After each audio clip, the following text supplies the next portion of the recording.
ನಮಸ್ಕಾರ ವೀಕ್ಷಕರೇ, ನಾನು ನಿಮ್ಮ ಮಂಜುನಾಥ್ ಅಡ್ವೊಕೇಟ್ ಹಾಗೂ ಅಧ್ಯಾತ್ಮ ಚಿಂತಕರು ಮಾತಾಡ್ತಾ ಇರೋದು. ಇವತ್ತು ಶ್ರೀರಾಮಕೃಷ್ಣ ಪರಮಹಂಸರು ಈ ಒಂದು ದುಷ್ಟರಿಂದ ನೀವು ಏನಕ್ಕೆ ಯಾಕೆ ದೂರ ಇರಬೇಕು ಅಂತ ಹೇಳ್ತಾರೆ. ನೋಡಿ, ಸತ್ಸಂಗದಲ್ಲಿ ಇದ್ದಾಗ ಆ ಒಂದು ಒಳ್ಳೆಯ ಭಾವನೆಗಳನ್ನು, ಚಿಂತನೆಗಳನ್ನು, ವಿಚಾರಗಳನ್ನು ಮನುಷ್ಯ ತಿಳ್ಕೊಳ್ತಾ ಇರ್ತಾನೆ. ಆಗ ಅವರಿಗೆ ಒಳ್ಳೆಯ ಸದ್ಭಾವಗಳು ಮನಸ್ಸಿನಲ್ಲಿ ಇರುತ್ತೆ. ಯದ್ಭಾವಂ ತದ್ಭವತಿ ಅಂದಾಗೆ ಅದೇ ರೀತಿಯಾಗಿ ಅವರ ಮನಸ್ಸು ಮತ್ತು ಚಿಂತನೆಗಳು ಕೂಡ ಮೂಡ್ತಾ ಹೋಗುತ್ತೆ. ಮನಸ್ಸು ಸಾತ್ವಿಕವಾಗಿ ಇರುತ್ತೆ. ಈ ಒಂದು ದುಷ್ಟ ಜನರ ಸಹವಾಸಕ್ಕೆ ನೀವು ಸೇರಿಬಿಟ್ಟಿದ್ದೆ ಆದಲ್ಲಿ ನಿಮಗೂ ಕೂಡ ಆ ದುಷ್ಟ ಆಲೋಚನೆಗಳು ಬಂದುಬಿಡುತ್ತೆ. ಆದ್ದರಿಂದ ಸಹವಾಸದಿಂದ ಸನ್ಯಾಸಿ ಕೆಟ್ಟ ಎಂಬುವಂತಹ ಮಾತನ್ನು ಕೂಡ ನಾವು ನೋಡಬಹುದಾಗಿದೆ.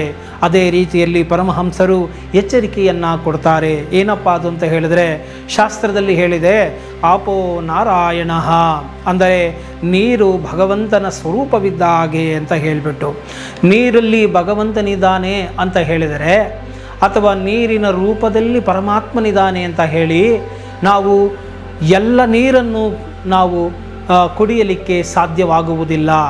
ಹೇಗೋ ಹಾಗೆಯೇ ಎಲ್ಲ ಒಂದು ಜೀವಿಗಳಲ್ಲಿಯೂ ಪರಮಾತ್ಮನಿದ್ದಾನೆ ಅಂದ ಮಾತ್ರಕ್ಕೆ ಎಲ್ಲರನ್ನೂ ಕೂಡ ನಾವು ಅವರನ್ನು ಅಪ್ಪಿಕೊಳ್ಳಬೇಕು, ಅವರನ್ನು ಪ್ರೀತಿಸಬೇಕು, ಅವರ ಜೊತೆಯಲ್ಲಿ ಇರಬೇಕು, ಅವರಿಗೆ ನೋವಾಗದಂತೆ ನಡೆದುಕೊಳ್ಳಬೇಕು. ಈ ರೀತಿಯಾಗಿ ಅರ್ಥಗಳನ್ನು ಮಾಡಿಕೊಳ್ಳಬಾರದು. ನೋಡಿ, ನಮ್ಮ ಶಾಸ್ತ್ರಗಳು ಬಹಳ ಸೂಕ್ಷ್ಮವಾಗಿ ಹೇಳಿದೆ. ಪರಮಹಂಸರು ಅದನ್ನು ಇನ್ನೂ ತಿಳಿಸಿಕೊಡ್ತಾ ಇದ್ದಾರೆ. ನೋಡಿ, ಮಾವುತನ ಒಂದು ಕತೆ ಹೇಳ್ತಾರೆ, ಆನೆಯ ಕತೆ. ನೋಡಿ, ಗುರುಗಳು ಒಮ್ಮೆ ಹೇಳ್ತಾರೆ, ಈ ಒಂದು ಎಲ್ಲ ಪ್ರಾಣಿ ಪಕ್ಷಿಗಳಲ್ಲಿಯೂ ಕೂಡ ಪರಮಾತ್ಮನಿದ್ದಾನೆ ಅಂತ ಹೇಳಿ. ಹಾಗಾದಾಗ ಒಬ್ಬ ಶಿಷ್ಯ ಏನು ಮಾಡ್ತಾ ಇರ್ತಾನೆ, ಕಾಡಿನಲ್ಲಿ ಶಿಷ್ಯವೃಂದ ಹೋಗ್ತಾ ಇರುತ್ತೆ. ಸೊ ಆನೆ ಆ ಕಡೆಯಿಂದ ಬರ್ತಾ ಇರುತ್ತೆ. ಆನೆಯ ಮೇಲೆ ಒಬ್ಬ ಮಾವುತ ಕೂತಿರ್ತಾನೆ. ಸೊ ಅವರು ಹೇಳ್ತಾರೆ, ಆನೆ ಬರ್ತಾ ಇದೆ, ಹೋಗು ಹೋಗು, ಆ ಕಡೆ ಹೋಗು ಅಂತ ಹೇಳಿ ಮಾವುತ ಎಚ್ಚರಿಕೆಯನ್ನು ಕೊಟ್ಟರೂ ಸಹ ಈ ಒಂದು ಶಿಷ್ಯ, ನಮ್ಮ ಗುರು ಹೇಳಿದ್ದಾರೆ ಎಲ್ಲ ಪ್ರಾಣಿಗಳಲ್ಲಿಯೂ ಪರಮಾತ್ಮನಿದ್ದಾನೆ, ಆದ್ದರಿಂದ ಈ ಆನೆಯಲ್ಲಿಯೂ ಕೂಡ ಇದೆ, ಆನೆ ಪರಮಾತ್ಮ ಅಂತ ಹೇಳಿ ನಿಂತ್ಕೊಂಡು ಧ್ಯಾನ ಮಾಡಿಕೊಂಡು ನಿಂತಿರ್ತಾನೆ. ಆಗ ಆನೆ ಬರುತ್ತೆ, ಸೊಂಡ್ಲಿಂದ ಎತ್ತಿ ಆ ಕಡೆಗೆ ಬಿಸಾಕಿ ಮುಂದಕ್ಕೆ ಹೋಗುತ್ತೆ. ಆಗ ಶಿಷ್ಯನಿಗೆ ಬೇಜಾರಾಗ್ಬಿಡುತ್ತೆ, ಏನು ಈಗ ಆಗೋಯ್ತಲ್ಲ ಅಂತ ಹೇಳಿ ಗುರುವಿನ ಬಳಿ ಹೋಗಿ ಕೇಳಿದಾಗ ಆ ಗುರುವು ಹೇಳ್ತಾನೆ, ನೋಡಿ, ಇದನ್ನು ವಿಪರೀತ ಅರ್ಥ ಮಾಡಿಕೊಳ್ಳುವುದು ಅಂತ ಅನ್ನೋದು. ಎಲ್ಲದರಲ್ಲೂ ಭಗವಂತನಿದ್ದಾನೆ ಅಂತ ಹೇಳಿದ ಮೇಲೆ ಮಾತನಾಡದ ಆನೆಯಲ್ಲಿ ನೀನು ಪರಮಾತ್ಮನನ್ನು ಕಂಡಂತಹ ನೀನು, ಆನೆಯ ಮೇಲೆ ಕುಳಿತಿರುವಂತಹ ಮಾತನಾಡುವ ಪರಮಾತ್ಮ ಯಾರು? ಆ ಮಾವುತ. ಆತ ಹೇಳ್ತಾ ಇದ್ನಲ್ಲ, ಆ ಕಡೆ ಹೋಗು, ಆ ಕಡೆ ಹೋಗು ಅಂತ. ಆವ ಪರಮಾತ್ಮನ ಮಾತನ್ನು ನೀನು ಯಾಕೆ ಕೇಳಲಿಲ್ಲ ಅಂತ ಹೇಳ್ತಾರೆ. ಆದ್ದರಿಂದ ನಾವು ಇಲ್ಲಿ ಸೂಕ್ಷ್ಮಗಳನ್ನು ಅರಿತುಕೊಳ್ಳಬೇಕು. ದೃಷ್ಟಾಂತಗಳ ಮುಖಾಂತರ ಒಂದು ತತ್ವವನ್ನು, ಸಾರವನ್ನು ಹೇಳ್ತಾ ಹೋಗ್ತಾರೆ. ಅದನ್ನು ಅರ್ಥ ಮಾಡ್ಕೊಳ್ಬೇಕು. ಅದರ ಗ್ರಾಹ್ಯ ಏನಿದೆ ಅದನ್ನು ತಿಳಿದುಕೊಳ್ಳಬೇಕೇ ಹೊರತು ನಾವು ವಿಪರೀತ ಅರ್ಥಗಳನ್ನು ಮಾಡಿಕೊಂಡು ಹೋಗಬಾರದು. ಹೇಗೆ ನಾವು ಭಕ್ತ ಪ್ರಹ್ಲಾದನ ಮಟ್ಟದಲ್ಲಿದ್ದಾವೆ, ಅಲ್ಲಿ ಆನೆಯಲ್ಲಿ ಆಗಲಿ ಆನೆ ತುಳಿಯೋಕೆ ಬಂದರೂ ಆತ ಸಾಯಲಿಲ್ಲ, ಬೆಂಕಿಗೆ ಹಾಕಿದ್ರೂ ಸಾಯಿಲ್ಲ, ವಿಷಸರ್ಪಗಳು ಕಚ್ಚಿದರೂ ಸಾಯಲಿಲ್ಲ, ಬೆಟ್ಟದ ಮೇಲಿಂದ ತಳ್ಳಿದರೂ ಪ್ರಹ್ಲಾದನು ಸಾಯಲಿಲ್ಲ. ಯಾಕೆಂದರೆ ಆತನು ಸರ್ವಂತರ್ಯಾಮಿತ್ವವನ್ನು, ಆ ಪರಮಾತ್ಮನನ್ನು ಎಲ್ಲ ಕಡೆಯೂ ನೋಡುವಂತಹ ಮಟ್ಟಕ್ಕೆ ಆತನ ಭಕ್ತಿಯು ಹೋಗಿತ್ತು. ಆ ಭಕ್ತಿಯು ಪರಾಭಕ್ತಿಯಾಗಿತ್ತು. ನಾವು ಸುಮ್ಮನೆ ಏನೋ ಒಂದು 4 ಪುಸ್ತಕ ಓದ್ಬಿಟ್ಟು ಹೋಗ್ಬಿಟ್ಟು ನಿಂತ್ಕೊಂಡ್ಬಿಟ್ಟು ನಿಲ್ಲೂ ಭಗವಂತ ಇದ್ದಾನೆ ಅಂದರೆ ಆಗೋದಿಲ್ಲ. ಆ ಮಟ್ಟಕ್ಕೆ ನಮ್ಮ ಮನಸ್ಸು ಸಜ್ಜಾಗಿರಬೇಕಾಗುತ್ತೆ. ಆಗ ನಮ್ಮ ಮನಸ್ಸಿನಿಂದ, ಹೃದಯದಿಂದ ಅಂತಹ ಕಂಪನಗಳು, ತರಂಗಗಳು ಮತ್ತು ಓರಾ ಅಂತ ಕರಿತೇವೆ, ಆ ಪ್ರಭಾವಲಯಗಳು ಬರ್ತಾ ಹೋಗುತ್ತೆ. ಆದ್ದರಿಂದ ನಾವು ಬರೀ ಓದಿದ ಮಾತ್ರಕ್ಕೆ ಏನೂ ಆಗೋದಿಲ್ಲ, ಅದನ್ನು ಆಚರಣೆಗೆ ತರಬೇಕು. ಅದಕ್ಕೆ ಹಲವಾರು ವರ್ಷಗಳ ಸಾಧನೆಯಾಗಬೇಕು. ಅದನ್ನೇ ಭಾವನೆಯಲ್ಲಿ ಇರಬೇಕಾಗತ್ತೆ, ಪ್ರಹ್ಲಾದನಿದ್ದ ಹಾಗೆ.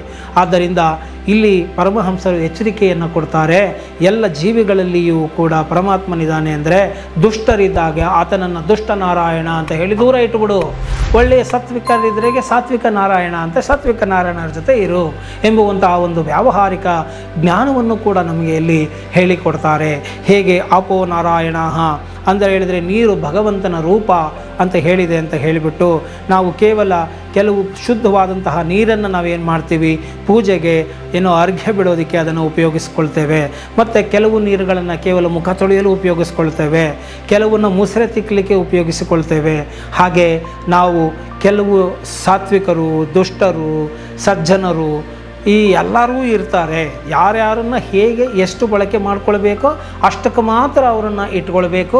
ಅಲ್ಲಲ್ಲೇ ಅದೇ ಸರ್ಕಲಲ್ಲಿ ಅವರುಗಳನ್ನು ಇಡಬೇಕೇ ಹೊರತು ಎಲ್ಲರನ್ನೂ ತಲೆ ಮೇಲೆ ಕೂರಿಸಿಕೊಳ್ಳುವುದಲ್ಲ ಎಂಬುವಂತಹ ಒಂದು ಮಾರ್ಮಿಕವಾದಂತಹ ಮಾತನ್ನು ಇಲ್ಲಿ ಹೇಳ್ತಾರೆ.